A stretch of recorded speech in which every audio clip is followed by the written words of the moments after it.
Ici Suzy Champagne, la complice des auteurs. Bienvenue au jour 10 du défi. J'écris la vie de mes rêves en 10 jours. Écoutez, aujourd'hui, je suis vraiment excitée parce qu'on est rendu au jour 10. On termine le 5e arrêt, vol, papillon, vol. Et après la vidéo d'aujourd'hui, d'après moi, tu vas avoir tout ce que tu vas avoir de besoin pour être capable de réussir à écrire le prochain chapitre de ta vie. Aujourd'hui, la vidéo d'aujourd'hui, le défi d'aujourd'hui, l'activité que je vais te proposer s'appelle « Les 5 doigts de ma main ». Et j'ai trouvé comme petit slogan « Ma vie, votre influence ». Il y a plusieurs années, j'assistais à une conférence de Patrick Leroux.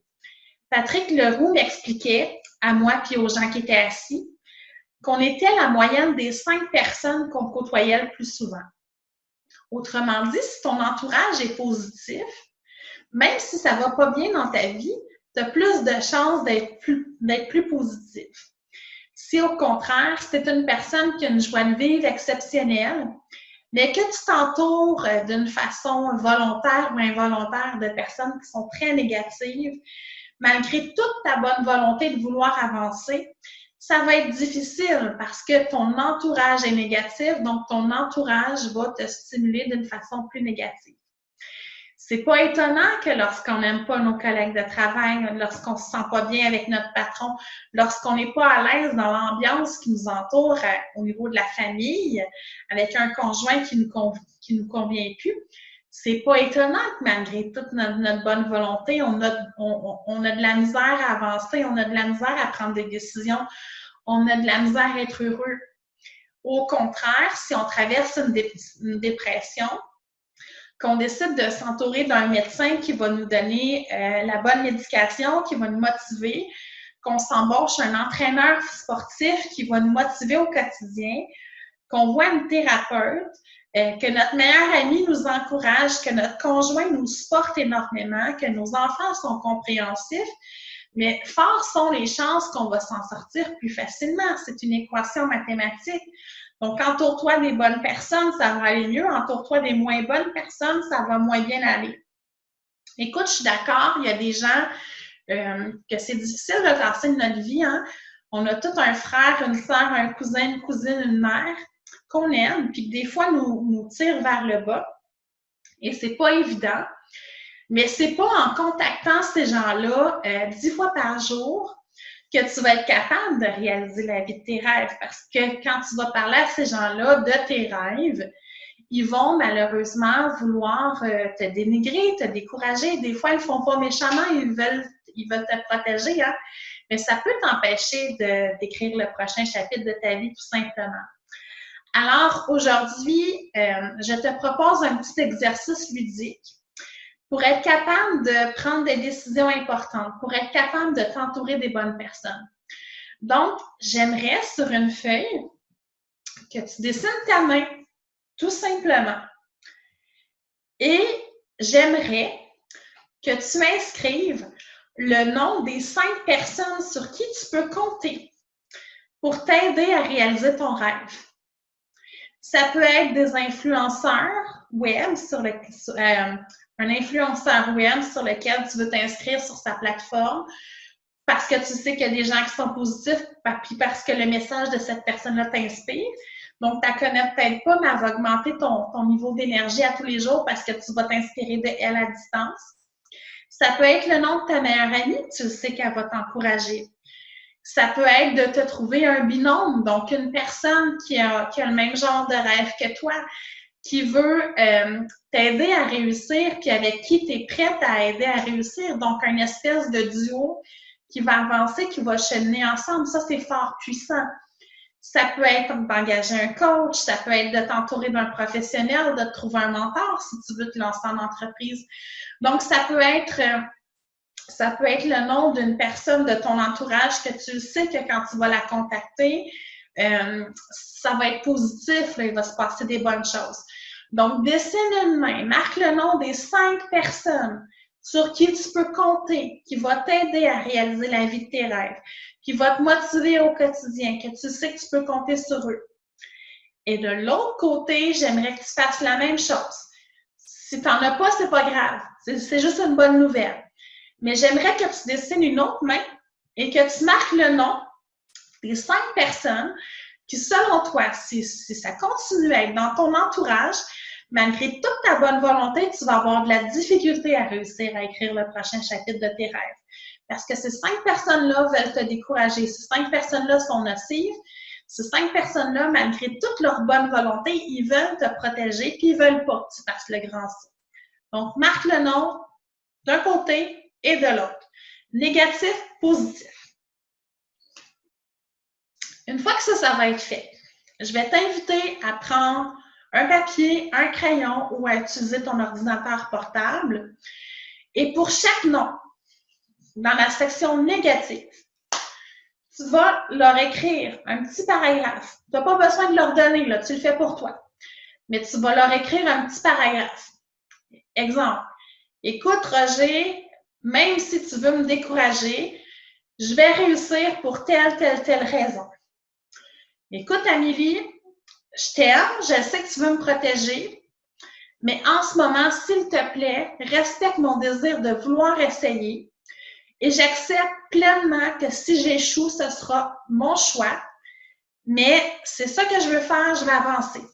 Écoute Luc, je suis d'accord avec toi, on ne pense pas de la même façon, on ne partage pas les bonnes valeurs, mais je vais te demander de respecter mon choix et d'y aller. Écoute Annabelle, je suis vraiment désolée. En ce moment, je t'aime beaucoup, mais en ce moment, tu me gruges de l'énergie en parlant toujours de tous tes problèmes. Moi, je veux réaliser mes rêves et je vais prendre un petit peu de distance face à toi par rapport à ça. Exemple. Donc, tu écris pour chaque personne un petit paragraphe pour te libérer. Tu n'as pas besoin de leur donner, mais pour te libérer à ce niveau-là.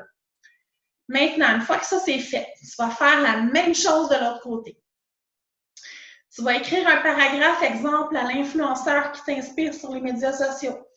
Je vais m'inscrire à ta page Facebook, Martin, parce que je sais que ce que tu dis, c'est de la tonne de briques de contenu. Ça va me motiver tous les matins. À partir de maintenant, je m'engage à t'écouter 15 minutes par jour parce que ça me fait du bien.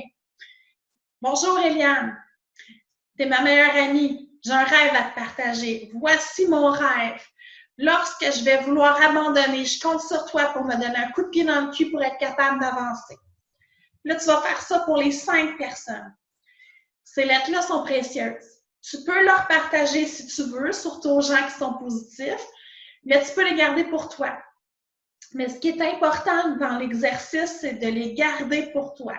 Parce qu'au moment que Roger va vouloir te décourager, que Luc va vouloir te mettre des bâtons dans les roues, qu'Amélie va vouloir, exemple, et c'est tout des noms fictifs, hein, c'est pas des vraies personnes qui me dérangent dans la vie de tous les jours, mais au moment qu'Amélie va vouloir te surprotéger en disant « Mais non, mais tu réussiras pas, t'es sûr que ce que tu fais, c'est de la folie », tu vas savoir exactement, tu vas pouvoir retourner dans ces écrits-là et tu vas savoir exactement quoi leur dire parce que tu l'as préparé à l'avance.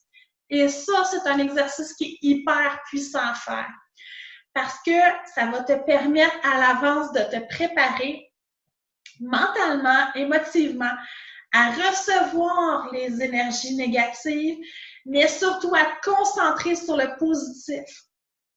Attirer des gens positifs dans ta vie, qui vont comme toi vouloir réaliser leurs rêves, qui vont comme toi vouloir avancer vers la bonne direction. Donc, c'est un exercice qui est hyper puissant. Comme d'habitude, à la fin, tu remplis la page du cahier de participation. On est déjà rendu à la page 18. Et tu gardes ça en tête. Très important. L'autre chose que je veux te dire avant de terminer, parce que c'est la dernière vidéo aujourd'hui. Notre trajet ensemble est terminé. Mais pour toi, c'est pas la fin. Pour toi, c'est le commencement. Pour toi, c'est le commencement parce que tu as tous les outils en main pour être capable de réussir à créer la vie de tes rêves. Pour toi, c'est le commencement parce que maintenant, tu es prête à écrire le prochain chapitre de ta vie. Donc, juste avant de terminer, OK? Puis de faire notre petit rituel qui va t'amener à faire le défi du jour 10. Dans ton cahier de participation, tu as une autre feuille. Ça s'appelle « Un engagement sincère, un cadeau à moi de moi ». À la fin de l'exercice, ou dans les prochains jours, dans les prochaines heures, quand toi tu vas le ressentir, je vais t'inviter à t'engager sérieusement dans le processus. Je vais t'inviter à mettre tes peurs de côté. Je vais t'inviter à prendre un pas de distanciation face à ce que tu vas avoir décidé pour t'assurer à 100% que c'est ce que tu veux. Mais quand tu vas être prête à 100% à réaliser ton rêve, je vais t'inviter à t'engager sérieusement dans le processus. Parce que si tu t'ancres 100% dans un engagement sincère avec toi-même, tu as plus de chances d'être capable de réussir. Donc, je vais t'inviter quand tu vas être prêt à remplir cette page-là. Ça commence par moi. Tu écris ton nom complet. Je m'engage à, exemple, acheter mon auberge. Moi, dans mon cas, c'est ça, acheter mon auberge d'ici 2 ans. Ou à partir en voyage quand le confinement sera terminé. Ou à mettre de l'argent de côté pour être capable de m'acheter une maison. Ou à sérieusement envisager de quitter mon emploi qui ne me convient pas. Ou tout simplement à me rapprocher de ma mère que j'aime et avec laquelle je passe pas assez de temps. Ça peut être n'importe quoi, mais c'est un engagement sérieux envers ton rêve que tu as déterminé il y a quelques jours maintenant. D'ici là, tu vas trouver une date approximative à laquelle tu vas avoir réussi. Exemple, moi, Suzy Champagne, je m'engage à écrire mon livre, mon prochain livre, d'ici le 25 septembre 2021. Je dis n'importe quoi. Mais tu comprends, tu l'écris. Et ensuite, tu vas signer d'une façon officielle. Cet engagement-là, je te le garantis, le fait de signer, de t'engager sérieusement, tu vas le mettre à un endroit qui va être visible, que tu vas voir à tous les jours, que ça va te donner un coup de pied dans le derrière à tous les jours pour avancer au quotidien, pour faire les bonnes actions, les 3 prochains petits pas, mais ceux qui s'en viennent aussi pour réaliser ce rêve-là. Et je te le garantis, si tu t'engages sérieusement, si tu le mets à un endroit visible, si tu penses à l'action, si tu continues à écrire au quotidien pour être capable de réaliser ce rêve-là, cette vie-là à laquelle tu aspires, si sérieusement tu t'engages dans ce processus-là de commencer le prochain chapitre de ta vie, tu vas avoir des résultats. Est-ce qu'ils vont être à la hauteur de tes attentes tout de suite? Non. Mais tu vas avoir des résultats au quotidien. Et c'est ça qui compte. Focus sur les résultats au quotidien que tu as à partir de maintenant. Et n'oublie jamais, depuis 10 jours, tu écris au quotidien, tu fais des activités ludiques, tu fais confiance à un processus. N'oublie jamais que l'écriture, c'est ton meilleur compagnon de route pour continuer. Donc, quand tu doutes, tu écris à partir de maintenant. Quand tu es en état de gratitude, tu écris. Quand tu as besoin de prendre des décisions, tu écris. Quand tu as besoin de retourner, tu peux utiliser chacun des exercices qu'on a fait. Tu peux refaire le processus en entier pour te réancrer. Tu peux prendre la décision de faire des exercices comme ça à la carte au moment où tu en as besoin, mais c'est puissant. Donc, l'écriture est ton compagnon de route. L'écriture est l'outil qui va te permettre de vivre à tous les moments que tu en as besoin un voyage intérieur libérateur, qui va t'amener un pas à la fois vers la vie de tes rêves à laquelle tu aspires. Et même si notre voyage ensemble se termine, parce que le défi se termine, sache que je ne suis jamais bien loin. Donc, tu as besoin de parler, tu as besoin d'écrire, c'est dans le groupe Les Complices que ça va se passer. Et n'hésite pas, si ce n'est pas moi qui te réponds, ça va être quelqu'un d'autre qui va te répondre. Et on va trouver ensemble des solutions pour que tu puisses continuer dans la bonne direction à écrire la vie de tes rêves, tout simplement. Alors, je te remercie infiniment d'avoir pris le temps, d'avoir pris ces 10 jours-là avec moi pour être capable d'écrire la vie de tes rêves. Et j'espère, avec le plus profond de mon cœur, que tu en as trouvé de la valeur ajoutée, que ça t'a aidé à te reconnecter avec le bonheur, que ça t'a aidé à te reconnecter avec l'écriture, que tu avais peut-être mis de côté depuis maintenant plusieurs années, mais surtout que ces exercices ludiques-là te fait réaliser que c'était possible de soulever des montagnes. c'est pas facile, on se relève dans l'épreuve, mais possible de soulever des montagnes quand on avait en nous cette force-là, cette reconnexion-là, et qu'on faisait confiance au processus d'avancée. Donc, on va faire le rituel d'écriture. Je te souhaite une bonne séance d'écriture. Mais ce que je te souhaite sérieusement, c'est d'être capable de t'envoler vers la réalisation de tes rêves. Alors, vole papillon, envole-toi, écris le prochain chapitre de ta vie. Merci infiniment. Donc, on frotte les mains, on inspire. On expire, on sourit, on lâche le stress. On frotte les mains, on inspire. On sourit, on lâche le stress. On frotte les mains, on inspire. On sourit, on lâche le stress. On ferme les yeux, on se connecte à notre cœur. On pense aux 5 personnes qui nous stimulent le plus. On pense à nos 5 éteigneurs de feu aussi. On se connecte à tout ça, on ouvre les yeux, on dessine nos mains et on écrit. Bonne écriture.